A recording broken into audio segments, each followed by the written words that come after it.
Many symbols of racism, religious bigotry of the worst kind still lives on.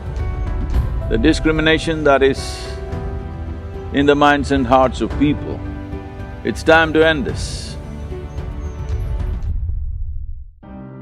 It's painful to see that even now, in 21st century, so many incidents of discrimination based on race, religion and caste. And it's also nice to see that today there is a movement across the world inspired by a terrible incident in Minneapolis. Well, these have been happening regularly.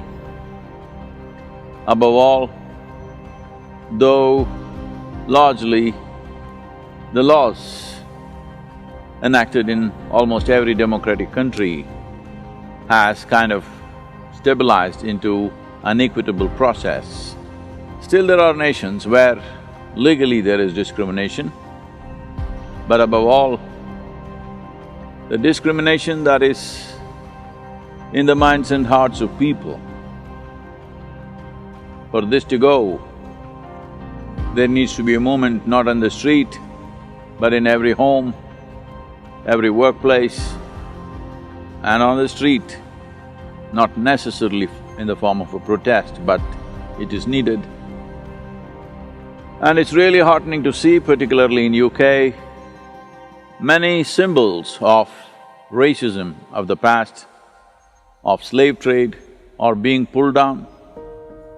But still in India, many symbols of racism, religious bigotry of the worst kind still lives on. There are entire towns named after the worst kind of religious tyrants. Aurangzeb, who in his lifetime is estimated to massacre nearly 4 million people just on the basis of religion, imposing taxes on people who belong to a religion which is not theirs. Still towns are named after them, streets are named after them, statues of British imperialism, which essentially represented a racist attitude towards the Indian people, still lives on. Well, the great British hero, Mr. Churchill himself, a racist of the worst sort, engineered the Bengal famine, which took the lives of 3.7 million people, and when confronted, has the temerity to say that anyway, Indians will breed like rabbits and make it up.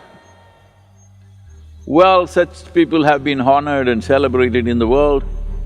It's time we set different standards for the coming generations. All discrimination, prejudice, in the name of color, caste and creed, it's time to end this.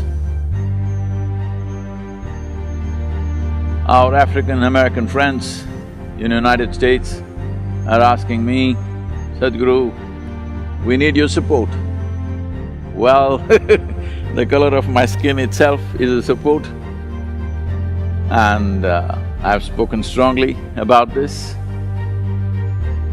But if you think I must take the knee, well, your clenched fist, if it is not directed against anybody, if it is only against prejudice, it is not against people of certain descent, but against prejudice against racism, against injustice perpetrated in the name of caste, creed and race, well, I will raise my fist also for you.